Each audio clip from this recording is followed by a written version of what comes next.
Hello दोस्तों, आपका स्वागत है हमारे channel her and motivational magic पे।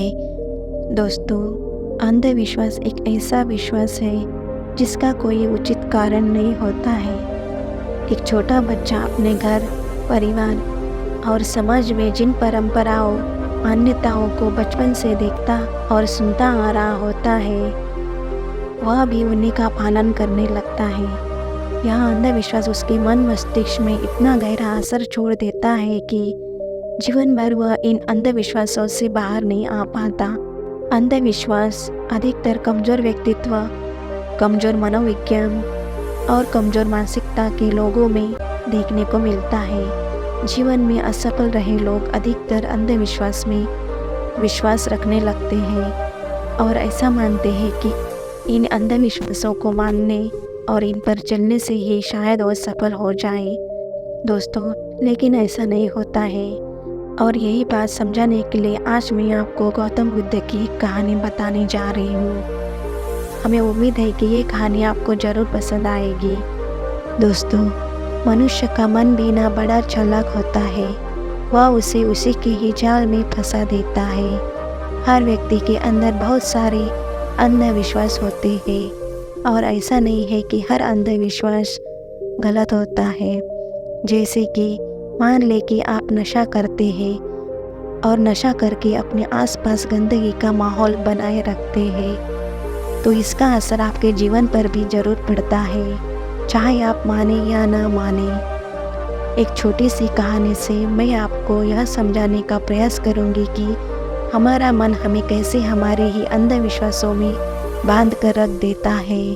तो चलिए कहानी की शुरुआत करते हैं। एक बार बुद्ध एक नदी के किनारे से गुजर रहे थे और सर्दियों का समय था। सभी लोग मार्ग पर मोटे मोटे वस्त्र ओढ़कर चल रहे थे। तभी बुद्ध की नज़र एक व्यक्ति पर पड़ती है जो नदी के ठंडे पानी में डुबकी लगा रहा होता है। बुद्ध उस व्यक्ति को देखकर थोड़ा आश्चर्यचकित होते हैं, क्योंकि वो व्यक्ति काँप भी रहा था और नहा भी रहा था। बुद्ध उस व्यक्ति से इतनी ठंड में नदी में डुबकी लगाने का कारण पूछते हैं। फिर वह व्यक्ति बुद्ध को बताता है कि वह सुबह सुबह नदी में नहा धोकर पूजा के लिए जा रहा था। तभी उसका पैर एक मेंढक पर पड़ गया और उसके कारण मैं अपवित्र हो गया हूँ और इसलिए मैं फिर से पवित्र होने के लिए नदी में डुबकी लगा रहा हूँ। बुद्ध उस व्यक्ति की बात सुनकर मुस्कुराते हैं और उससे पूछते हैं, क्या तुम मुझे बता सकते हो कि वो मेंढक कहाँ रहता है? वह व्यक्ति कहता है, पानी में। फिर बुद्ध कहते हैं, जब तुम इस पानी में डुबकी लगाने से पवित्र हो सकते हो, तो वह मेंढक तो हमेशा से ही इस पानी में ही रहता है, तो वह मेंढक तो पहले से ही पवित्र होगा। उसके छूने से तुम अपवित्र कैसे हो सकते हो? उस व्यक्ति को बुद्ध की बात जचती है और वह पानी के बाहर आ जाता है।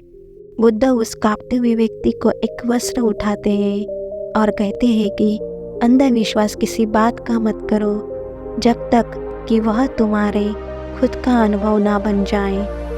फिर बुद्ध कहते हैं कि मनुष्य अपने मन के कारण ही दुख पाता है और जो चीज़ें अपवित्र है उन्हें तो वह अपवित्र नहीं मानता, लेकिन जो चीज़ें पवित्र है उन्हें वो अपवित्र मानता है। जैसे कि लोग नशा करते हैं, वे व्यभिचार करते हैं और एक दूसरे से घृणा का भाव भी रखते हैं, लेकिन इन्हें वो अपवित्र नहीं मानते।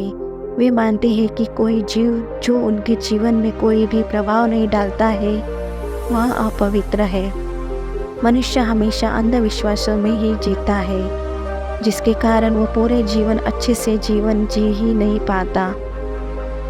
फिर वो व्यक्ति बुद्ध से पूछता है कि सबसे बड़ा अंधविश्वास क्या है?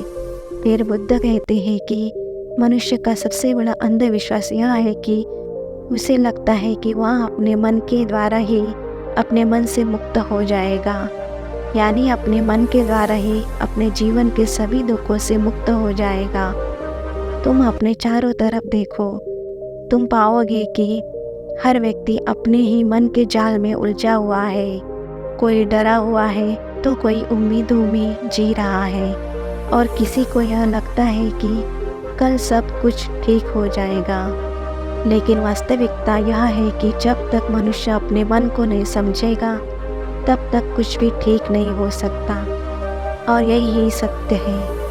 वह व्यक्ति बुद्ध से पूछता है कि मन को कैसे समझा जाता है। बुद्ध कहते हैं कि जागरूकता के द्वारा।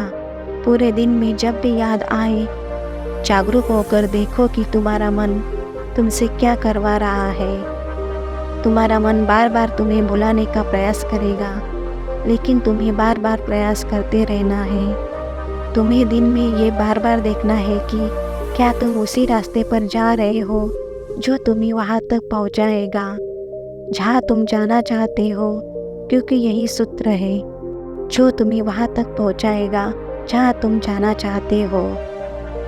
अपने मन को समझकर मन से मुक्त होने का।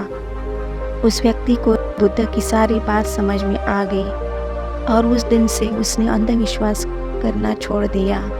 तो दोस्तों, हमें उम्मीद है कि ये गौतम बुद्ध की प्रेरणादायी कहानी आपको ज़रूर पसंद आई होगी। अगर ये कहानी आपको पसंद आई तो हमारे चैनल RN मोटिवेशनल मैजिक को लाइक सब्सक्राइब जरूर कीजिए। धन्यवाद।